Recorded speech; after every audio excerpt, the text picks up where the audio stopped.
Okay, now I wanted to talk about a little bit of some of the new things that have gone into Delphic Oracle 9. Now there is TerraChron, which has been in there since version 8, but this time it's fully integrated into the Delphic Oracle 9 window and environment. This can be reached by going to Utilities and clicking on TerraChron.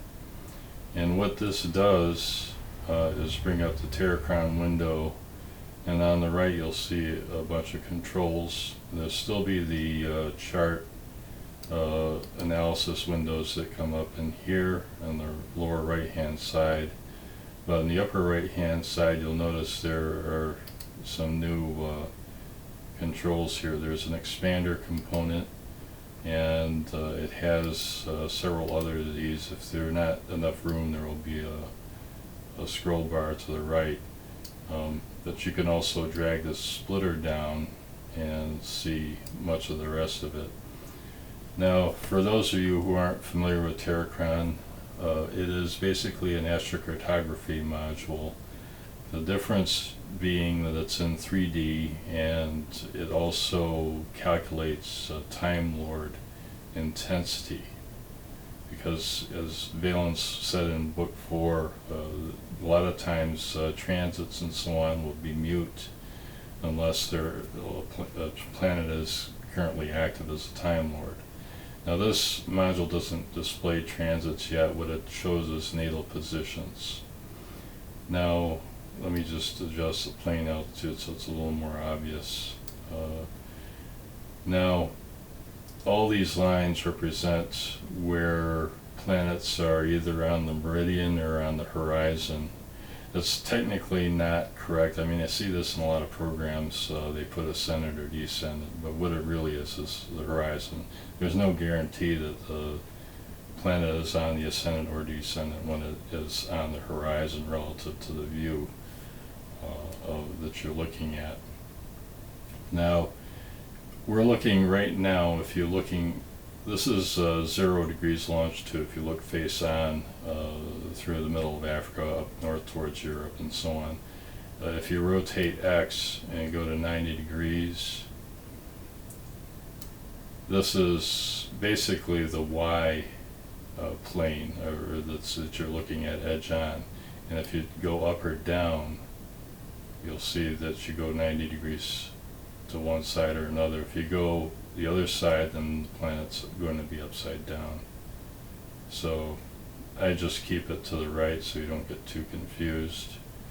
The z-axis is basically side to side in this, because the z-axis is actually perpendicular to the y.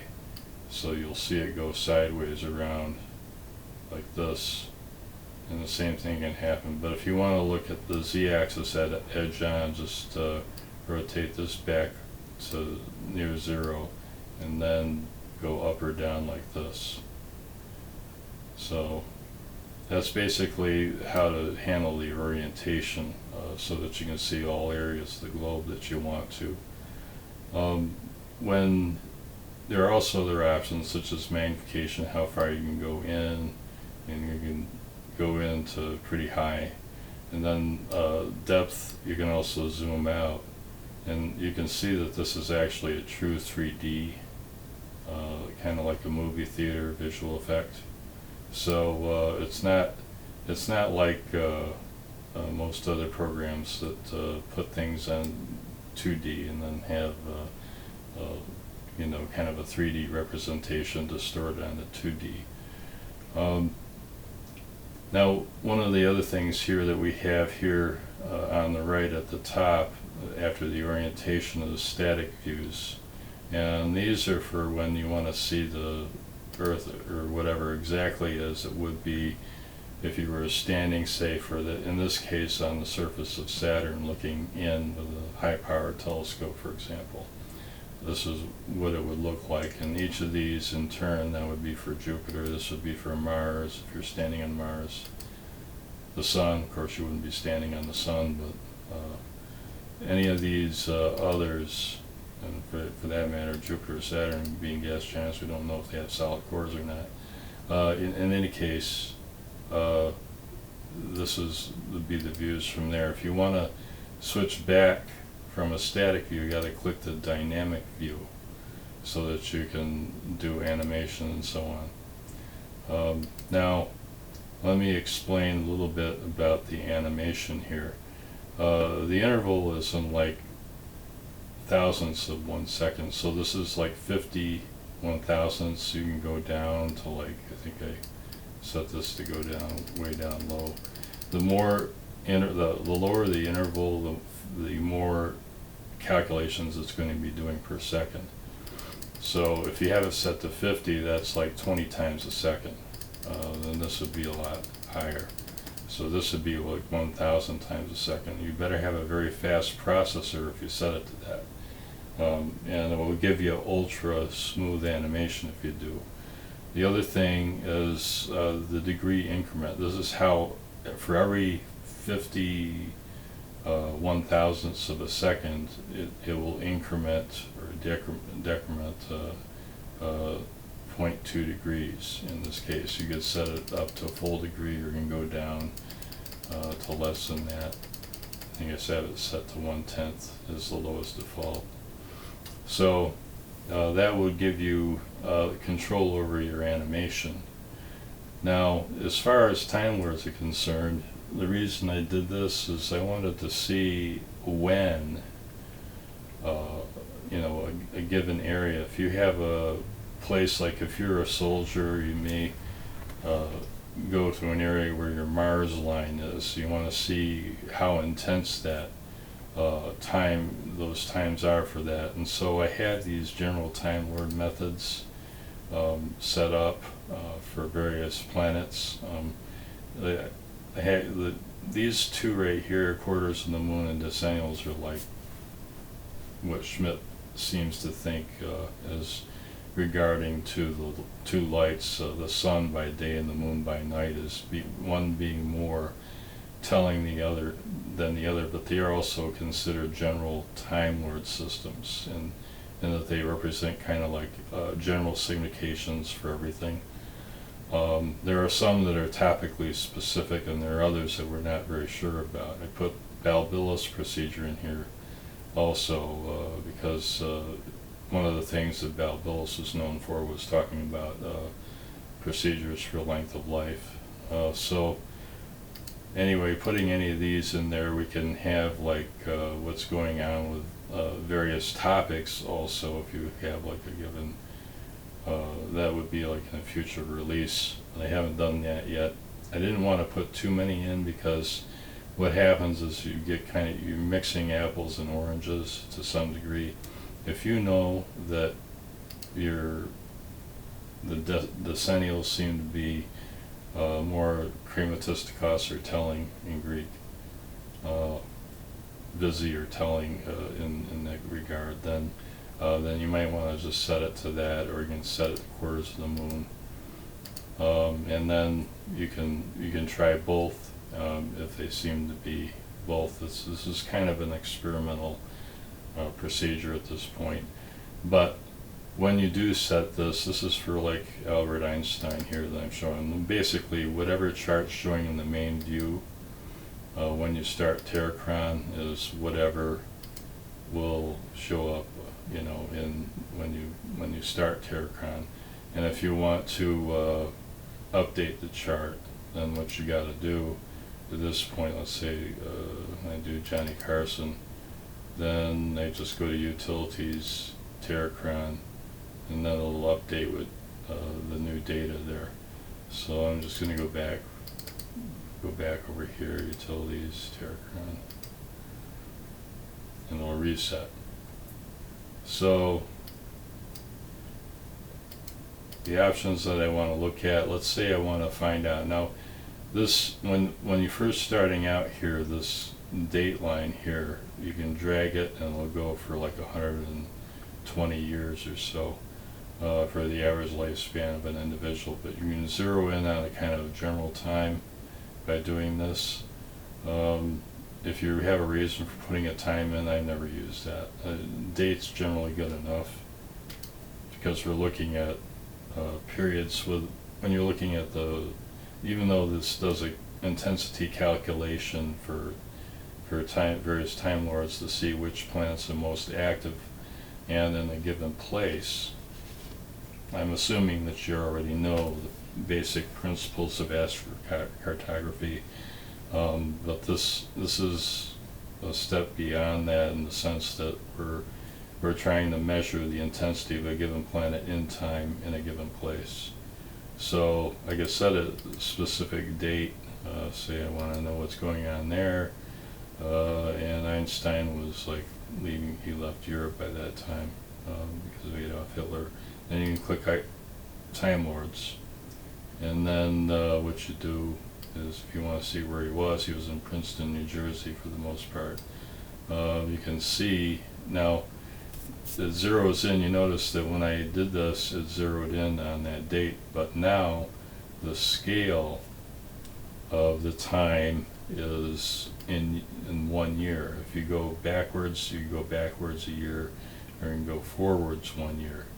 So you can just kind of zero in a little bit more, and then if you want to go back to just the general scale of 120 years, you click reset, and then you can adjust accordingly, and then go forward and backwards a time.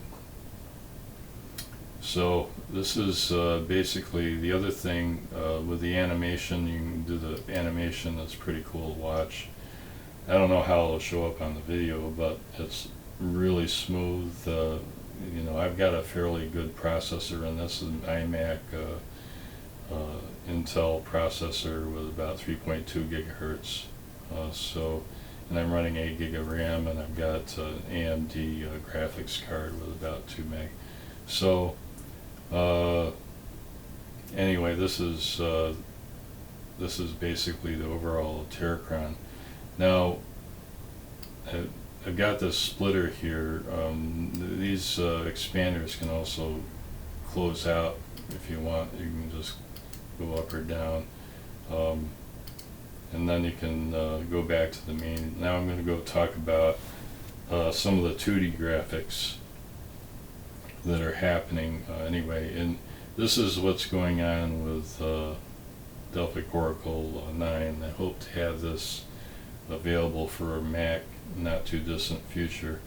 The environment that I'm working on is technically cross-platform now, so I could supposedly generate iOS and Android, but I'm not quite there yet, because I've got to redo the interface for graphics.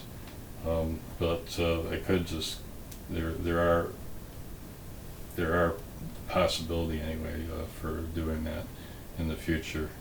Now the main view will show what's going on in the main chart, and you can set this up with the chart designer. You have the option of all kinds of different. I'm going to close out TerraChron now. You can see their various colors, visibilities, and themes. I have them all grouped according to various areas that can be set for like a theme. Like you can have a wheel theme, a visibility, color, or glyph theme, and they basically save all the settings in a group. So all your glyph settings will be that are set here can be given a single name, and then you click add, and then you can go, and just by double clicking on this, you can get your glyphs back. I can go like this, Hellenistic, and then I can go American, and so on. There, I've got various predefined themes in there, but you can also create your own.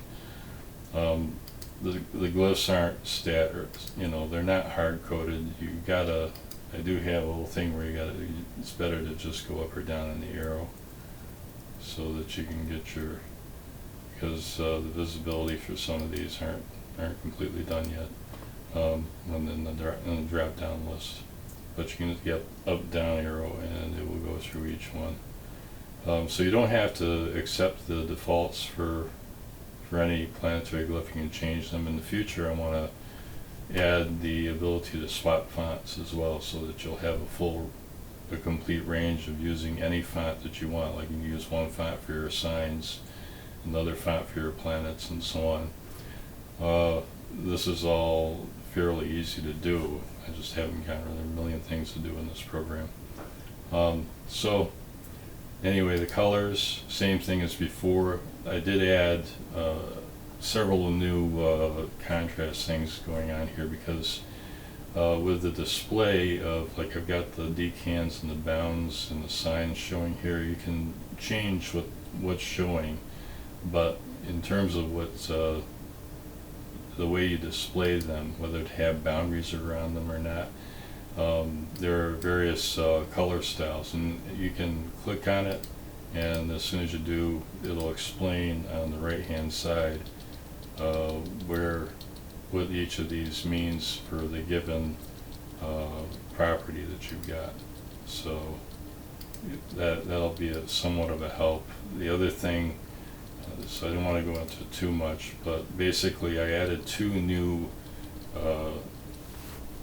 properties for this: match section background and match section foreground. Basically what the match section does is matches the color of the stroke and the fill, so that there's no boundary effect. In other words, you don't have a line going between these the way they used to be in version Delphic Oracle 8. For example, like this moon decan would have had a black line around it in the foreground color. Now I've got a separate stroke color that is being used, and you can see that in the house lines and also around the edge and the ticks and so on. They use those colors in the stroke. So if you're using match section background or match section foreground, basically what it's doing is saying I'm going to use the same fill and stroke color in the general area, and then the background color or foreground color will be used for the glyph that's inside. So in this case, I've got match section background for the bounds. That's because the background color is white and these glyphs are coming up white. So now, in terms of visibility, same thing as before. Now I did just recently finish the Hellenistic and Medieval views, so there are new options. I've kind of split those off a little bit because I have the visibility set for a lot of these the same way that you would set for the visibility tab, and you just select which wheel you want it for. In this case, I've got it set for 1, so that this is the innermost wheel. In this case, the wheel is the innermost and only wheel. But you can also switch to, like, if you have bi-wheel showing, you can see what planets are set for 2. A lot of people forget that when they're doing this, that they set the visibility. It's not for all wheels, it's for a particular wheel. If you're showing 5 wheels, you've got to select which of the 5 wheels this is doing visibility for. And also in general, in this program, whenever you see 2 lists like this, always click the save button between them when you're done. Don't assume that clicking save here is going to save the whole thing. It won't, because some people want to revert their changes, and by clicking cancel you can do that. But if you had everything saved when you hit there, then you can't do that. Now with the wheels theme, or I should say the wheels setup, you can specify what wheels you want to show. Like if I wanted to put Dwad in here, and this is kind of new to this version, because before you had the ability to set things kind of mechanically using basically an object inspector type thing, which would be in the programming environment that I work in.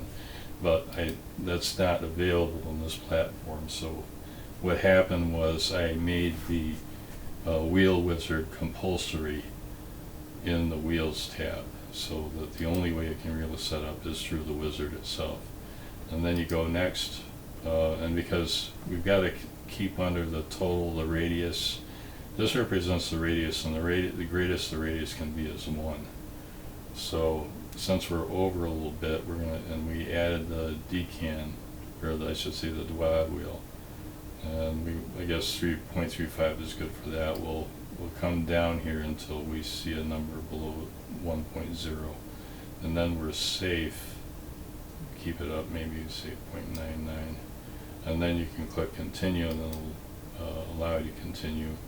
And then there are a whole bunch of properties here. Not all of these are actually active right now, so this is an area why I consider it still a beta version, because they haven't linked everything quite up yet. Most of them are, but some of this, like rotate glyphs, I haven't done yet. And degree as portion, I don't think I've done it yet either. So the lines, basically degree as portion simply means if you got a planet in the first degree, then you list it as 1 instead of 0. So when that's unchecked, it'll show a 0. The other one will be as a 1. But that only is active when you're showing in your list style properties, when you're showing degree only. If it's glyph only, it's not going to show, and if it's full, it's going to show minutes. So we'll just so anyway, the other thing that I wanted to talk about here is after we get this all set up here, we get this apply and test wheel configuration, and now we see that it's in here. I put it inside the tick wheel, but you can put these in, swap them, put them in any order. You can put them even inside here, like inside this aspect area, and there are a lot of things that are very similar in that regard to version 8, but what I did here was make the wheel setup somewhat compulsory. I can do the same thing. Now the other thing that I wanted to talk about, when you list boxes in general in this version, you can't just click and drag. You've got to highlight it first, like you see how, and then you can and then you can drag it up. There's some list boxes it won't matter, but there's some where, like in this one here, the order is important. So just doing that, if you make the mistake of going and just thinking that, well, I can just go like this and drag it up, it's just going to go like that. You see, it's not going to, you have to first click it, and then you let it go, and then you click it again, and then you move it. So anyway, the tick wheel on the inside, well, I don't want it there, I want it up here. So we go next, and then we got the same pretty much set up. You just apply and test wheel, and then now we've got the dwad wheel on the inside, or outside of the ticks, but inside the bounds. So I can go back if I don't like what I did, I can go back to wheels, you can just double click, and it'll bring it back to where it was before. So anyway, this is pretty much the general overview of the way the wheel wizard works. We'll just click save. Now there's another important option here. I've set up within the Hellenistic and Medieval, there are the views. You can change, let me set this out to the right a little bit. You can change the view here, and you can see the new Medieval view. Whenever you can change the scale somewhat and bring things up or down. I've got this set to Medieval. Let's go to Hellenistic and then click here. If I set this up and then I double click on the chart, you'll notice that the font changes size a little bit. You can go up or down. Sometimes it could go pretty crazy and look ridiculous, but this will help people with different size monitors. The font might appear either a little bit large or small, the scale can go anywhere from 1/10 up to 10 times, which is way beyond what you would need. Most people stay within the 1 to 2 range. So the other thing too that you can do is show only a degree, and then the same thing with the glyph, and then you can change whether to show the the view at all. So if I go like that, if I double click, and then when we get to let's view, okay, click save, view, options, show Hellenistic, there we are. So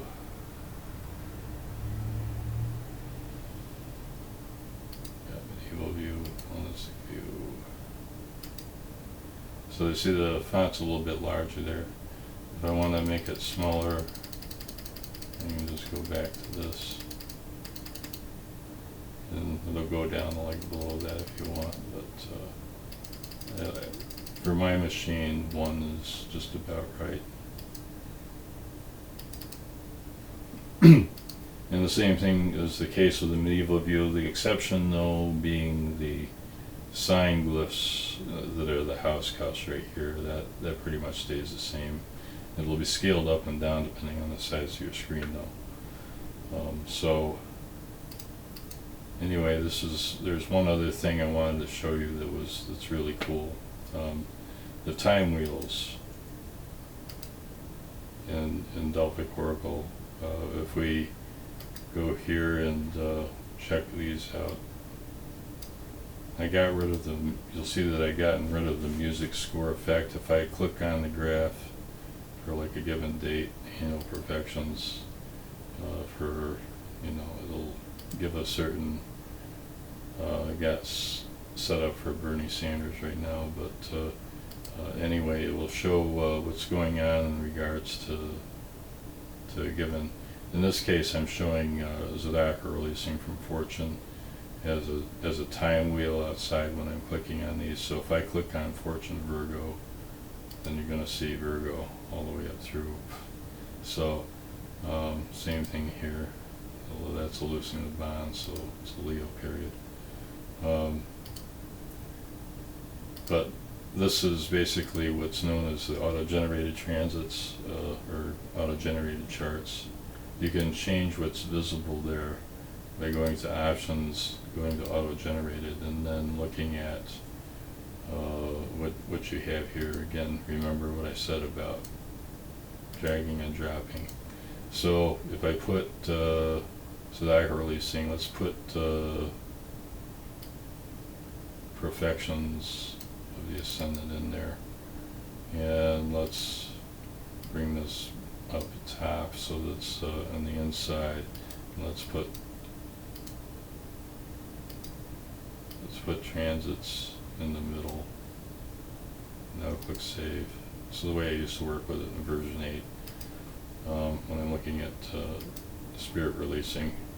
So now we have basically perfections, and I've got Zodiac releasing Fortune. I can change this, go backwards, and again, if I don't like where I'm dealing with things, I can put that on the outside, and then I can let's say the transit's on the inside, and I click save, and I click save, and then I can click on any of these and get basically various positions in the time wheel. So anyway, this is pretty much it for what I wanted to talk about today. Thanks for listening.